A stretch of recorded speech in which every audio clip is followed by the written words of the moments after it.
La vez pasada cometí un error que me da vergüenza. Yo puse Coli, después puse Nietzsche. Escribí mal Nietzsche. Y está grabado, está grabado, está grabado. Le falta una S. Le faltaba una S y nadie se dio cuenta. Y no me quisieron hacer pasar vergüenza. Muchas gracias, muchas gracias. No voy a escribir otra vez.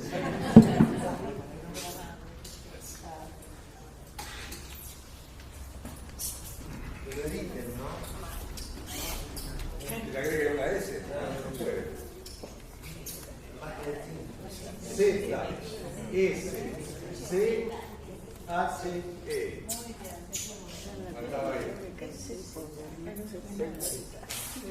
No es al revés, perdón.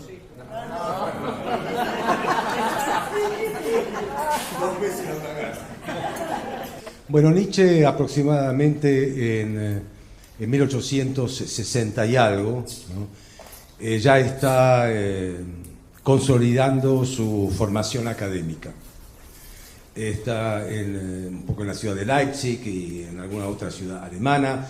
Les quiero decir que yo no soy un tipo de erudito que sabe los detalles. De repente no es Leipzig y está al lado, pero creo que era Leipzig, ¿no?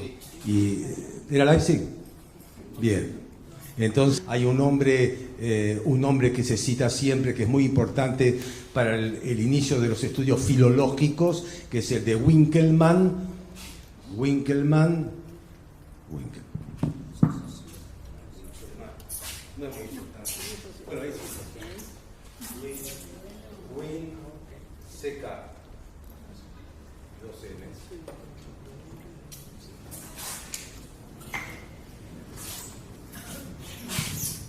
Así como Winkelmann también estaba Lessing, con 2 S y G final. En griego, verdad, se dice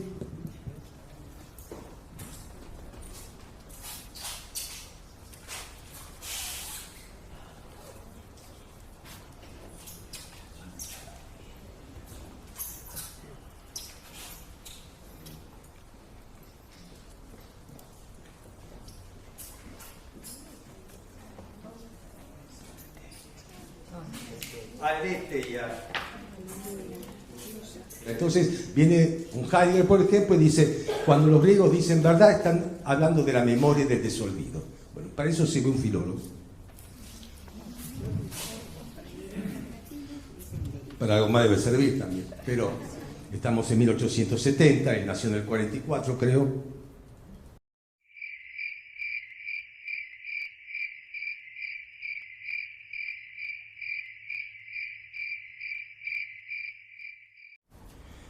Cuando la mayor parte de mi vida filosófica, al modo, uno de los modos era, Kant era una cosa y Nietzsche era otra cosa. Sí. Kant era lo riguroso, lógico, formal, analítico, conceptual, árido, seco, etc. Y Nietzsche era un alma en pena, un maldito, un bohemio, un loco, un poeta, un intenso, un pasional, etcétera, etcétera. Bueno, un buen día me desperté. Bueno, ¿cómo están? ¿Bien? ¿Con ganas de Nietzsche? ¿Ganas de Nietzsche? Yo llegué y me regalaron un vino. Lo pongo acá. Gracias por el regalo al alumno que anda por ahí. Me da como más ínfulas esto, como para plantear los temas. Bueno, vamos a trabajar Nietzsche. Esperen que trato de... ¿Me ayudan con esto?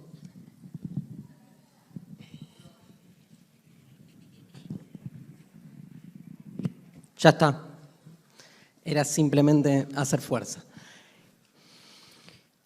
Es tan contradictoria la obra de Nietzsche, es tan metafórica, es tan literaria, trabaja ideas tan disímiles, se va como arrepintiendo de cosas que dice en una época y las trabaja de una manera distinta en otra.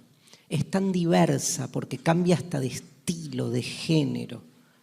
Es tan experimental la manera que tiene de escribir que entonces las interpretaciones que hay de Nietzsche son, por eso mismo, tan diferentes entre sí, que es increíble que muchas veces uno asista a una clase sobre Nietzsche, a un curso, o lea un texto sobre él y se encuentre no con interpretaciones muy distintas, sino absolutamente antinómicas. O sea, hay un Nietzsche de izquierda, hay un Nietzsche de derecha, hay un Nietzsche nazi, hay un Nietzsche comunista, hay un Nietzsche democrático, hay un Nietzsche anarquista, hay un Nietzsche autoritario, hay un Nietzsche ateo e increíblemente hay un Nietzsche teólogo. Creo yo, o por lo menos en las lecturas que yo hago, para mí es lo más interesante de un pensador. No un pensador sistemático, un pensador coherente, ¿sí? La coherencia es un valor un poco sobrevaluado, ¿no? Digo, en un mundo tan cambiante, en una existencia que se reinventa todo el tiempo, está buena, digo, ¿no? La coherencia, pero ahí, cuando uno analiza a un autor y busca que no se contradiga, fíjense, los grandes genios de la filosofía en general en sí mismos son más de uno. Cuando digo más de uno hay dos Platones, por ejemplo. ¿Que hubo dos chabones de Platón? No, hubo un Platón que escribió la mayoría de sus obras y hubo un Platón de la vejez que se arrepintió de todo lo que había dicho. Y escribe sus últimos 3 textos, sobre todo el Sofista y las leyes, para pelearse contra sus propias ideas previas, contra la República sobre todo. Y uno dice, uy, qué horror, Platón, qué contradictorio. Bueno, creció, envejeció, maduró, se reinventó. Es algo que la propia filosofía de Nietzsche marca todo el tiempo, que es la necesidad que tenemos de construir coherencias, órdenes para tranquilizarnos, ¿no? Queremos ver continuidades, porque las continuidades generan una estabilidad, y más en una producción literaria filosófica como la de Nietzsche.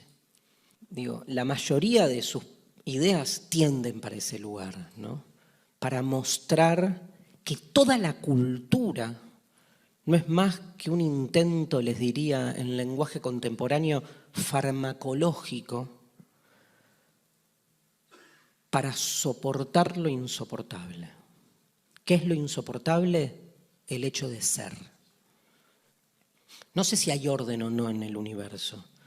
Lo que sí sé es que si creemos que hay orden, pasamos más tranquilos por la vida. Y eso Nietzsche lo denuncia, porque ese lo pasamos más tranquilo supone que hay alguien que vende tranquilizantes, ¿no? Este es un programa de filosofía por televisión. Ustedes se preguntaron por qué estamos aquí. Yo existo porque pienso. El hombre piensa. Es el lugar en el cual todos los saberes son pensados. Descartes es un héroe del pensamiento. Es difícil enfrentar las grandes cuestiones. Es un libro de Jean-Paul Sartre, Crítica de la razón de Hegel. Esta es la historia de la filosofía de Hegel. Eterno. La filosofía es la totalidad de lo real, porque piensa. La totalidad de lo real. El pensador que vamos a abordar ahora es un pensador, ante todo, digamos, que bigote no le faltaba. Como ustedes pueden verlo, acá el querido loco de Turín, se le dice así porque ahí enloqueció y realmente llevó una vida de muchos sufrimientos. Paso a hablar un poco de la enfermedad de Nietzsche, porque me estoy dispersando, pero no importa, es un dispersa interesante. Heidegger dice que de Nietzsche en última instancia lo que siempre se va a poder decir es que se trata de un filósofo que al final se volvió loco. Es decir, que si uno a veces no les cree a los filósofos que no se volvieron locos y dice estos tipos están locos simplemente por lo que leen los libros de los filósofos. Nietzsche sí, Nietzsche hizo los deberes en ese sentido, era un filósofo loco que se volvió loco, es como una sobreabundancia. Parece que se trató de una especie de sífilis mal curada, esto no está claro. Karl Jaspers, que era médico, que escribió un notable libro sobre Nietzsche, investigó mucho su enfermedad y no llegó a esa conclusión tan contundente que se tratara de una sífilis mal curada. Bien, cuando llevaba 3 años como profesor, o sea, en 1872, publicó su primer libro con el título El nacimiento de la tragedia en el espíritu de la música.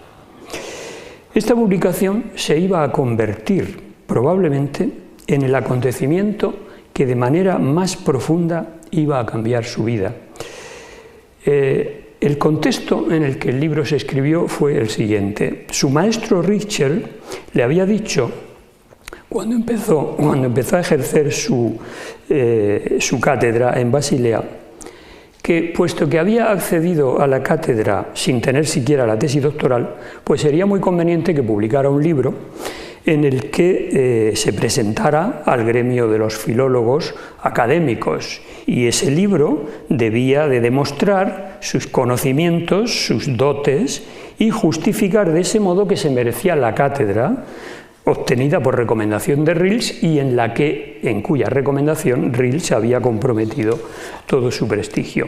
Y en efecto, Nietzsche se puso muy obedientemente a escribir ese libro, pero el destino quiso que al mismo tiempo que lo escribía, la amistad con Richard Wagner fuera estrechándose hasta el punto de que la influencia de esa relación se introdujo en el libro y le cambió por completo sus objetivos e incluso sus contenidos.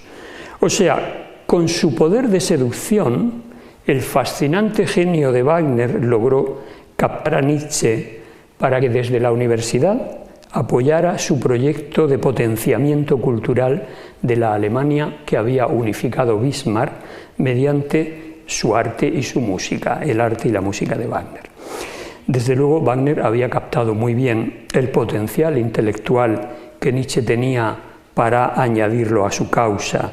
Wagner necesitaba jóvenes así, que dieran a conocer sus ideas y sus obras de manera brillante, y de ese modo atraer el dinero que necesitaba para la puesta en escena de sus monumentales óperas y llevar a cabo esa acción educadora que él, en la que él se había comprometido.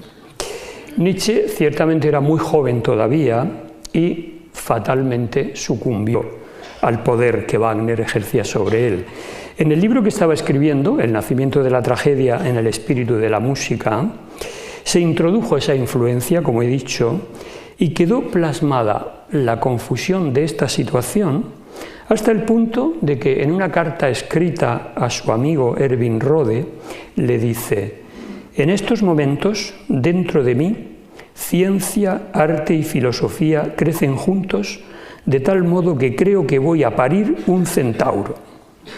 La ciencia era lógicamente la filología clásica, el arte era la música de Wagner y la filosofía era el pensamiento de Schopenhauer. Pues bien, cuando el libro se publicó, ciertamente no era lo que la filología académica oficial esperaba. Lo que se veía en ese libro era una mezcla, una amalgama no muy bien estructurada de cuestiones filológicas con consideraciones metafísicas, musicales, artísticas y políticas. Además, el libro no cumplía con las exigencias formales mínimas y usuales en el mundo académico. Por ejemplo, no se citaban textos de los autores clásicos para apoyar lo que se estaba defendiendo, ni había notas a pie de página que demostraran la erudición bibliográfica del autor, etc. Así que cuando apareció el libro, pues durante varios meses no se produjeron ni reacciones ni respuestas de ningún filólogo ni de ningún filósofo profesional. no aparecieron reseñas ni comentarios de prensa, sino que se hizo un silencio tan inquietante que hizo exclamar a Nietzsche: casi da la impresión de que he cometido un crimen.